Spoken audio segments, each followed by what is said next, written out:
បងប្អូនមើលមកថាហូបហ្នឹងហូបអីគេឲ្យទាយហ្នឹងបើបងប្អូនគិតមកគិតតែប្រហែលជាឆាមីសួរត្រូវអត់តែនឹងមែនទេថ្ងៃនេះខ្ញុំឆាកាទៀវហើយកាទៀវហ្នឹងក៏ប្រភេទកាទៀវកញ្ចប់ណាមិនមែនកាទៀវកាត់ទេអាវាកាទៀវកញ្ចប់បងប្អូនអញ្ចឹងខ្ញុំមានជាមួយកាទៀវមាន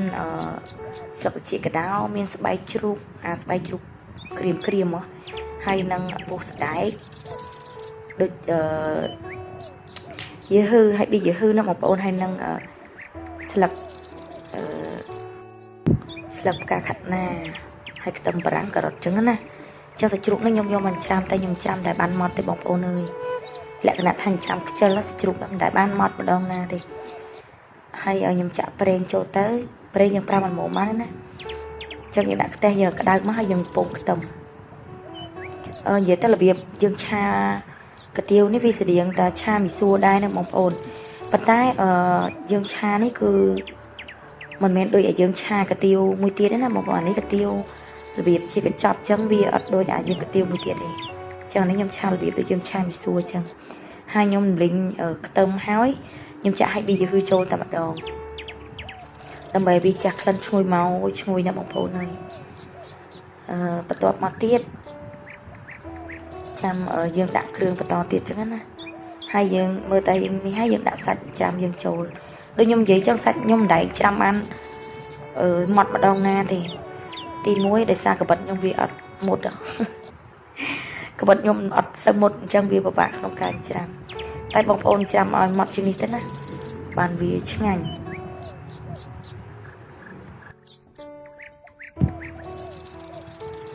បន្ទាប់ពីយើងលីងវាបន្តិចហើយយើងចាប់ផ្ដើមមកថែមគ្រឿងប្រើទឹកត្រីនឹងប្រហែលជាមួយស្លាបព្រាបងប្អូនហើយទឹកត្រីខ្ញុំប្រើនេះរៀងប្រៃជាងខ្ញុំដាក់តែមួយស្លាបព្រាទេហើយប៊ីចេងហ្នឹងបន្តិចប្រហែលជាមួយចុងស្លាបព្រាកាហ្វេបន្ទាប់មកខ្ញុំប្រើជាមួយនឹងម្សៅស៊ុបមាន់ហ្នឹងមួយស្លាបព្រាកាហ្វេដែរប៉ុន្តែខ្ញុំអត់បានទម្លាក់ស្លាបព្រាឲ្យមើលដោយសារខ្ញុំលើកខ្ពស់ហើយយើងដាក់គ្រឿងបន្តទៀតហើយខ្ញុំប្រើស្ករហ្នឹងខ្ញុំប្រើ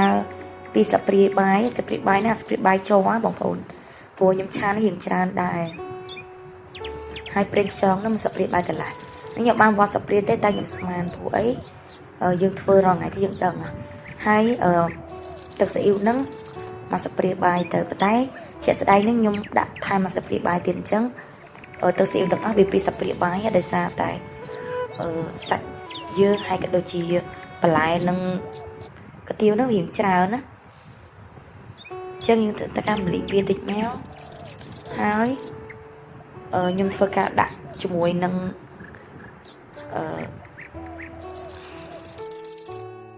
ធ្វើការដាក់ម្រេចចូលថ្ងៃនេះនិយាយ smooth សោះបងប្អូននិយាយមិនហើយនឹងទឹកនេះគឺខ្ញុំដាក់ទឹកឆ្អិនណាបងប្អូនដាក់ទឹកឆៅយើងក៏បានដែរខ្ញុំដាក់ទឹកឆ្អិនកន្លះចានចង្កឹះនឹងដោយសារតែយើងឆាមីស៊ូឆាកាទៀវអញ្ចឹងយើងត្រូវការវាមានជាតិសំណើមបន្តិចហើយយើងរំលីងមកចាំពេលរៀងឆ្អិនសាច់តិចយើងដាក់ជាមួយនឹងស្បែកជ្រូកដែលយើងបានសូត្រទឹកក្តៅក្រាំទឹកក្តៅអស់ហ្នឹងជាមួយផ្សិតទៅជាកដោហើយនឹងផ្សិតក្រៀមដូចជាពពុះស្ដែកហ្នឹងគឺខ្ញុំដាក់ចូល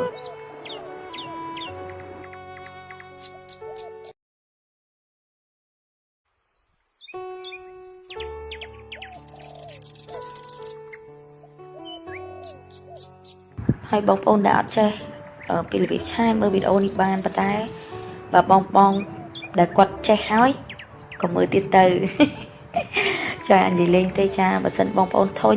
ក៏មិនបាច់មើលចឹងណាតែបើមិនធុញទេជួយមើលឲ្យដល់ចប់ចឹងណាបងប្អូនចាហើយខ្ញុំធ្វើការឆាវាហើយខ្ញុំចាប់ដាក់បន្លែចូលបន្លែហ្នឹងខ្ញុំមាន3មុខហ្នឹងមានខ្ទឹមបារាំងការ៉ុតហើយនឹងដើមខាត់ណាហើយស្លឹកខ្ទឹមហ្នឹងខ្ញុំថាដាក់ក្រោយបងប្អូនតែដាក់ច្រែងតែមួយចាក់ចូលឈូបបដ ாய் ភ្លេចអញ្ចឹងមានតែឆាជាមួយគ្នាបដ ாய் ទៅចាបន្ទាប់មកយើងចាប់ផ្ដើមដាក់សរសៃកាទៀវយើងចូលកាទៀវនេះកាទៀវកញ្ចប់បងប្អូនហើយកាទៀវនេះខ្ញុំត្រាំស្រស់ទឹកក្តៅហើយតែវានៅតែអត់សូវរីកអញ្ចឹងយើងធ្វើការឆាវាហ្នឹងគឺត្រូវតែថែមទឹកខ្ញុំថែមទឹកបន្តិចទៀតដោយសារ vì ở sư rịch ở chẳng bị ăn ngang nhỉ bà sân thì dương pra cái tiêu cắt á cái tiêu lỗ á anh nó xua cha hay đi chuyện bạp xì chắc như cha tập bên nâng máu lụ tam nâng tới lụ trên bà chỗ đất về tế mà là mồm chứ nó bùa ấy lụ trên đất về nhà mặt gọt chứ ngang như bóng phồn hai lụ đã chán mà chỉ cả sạch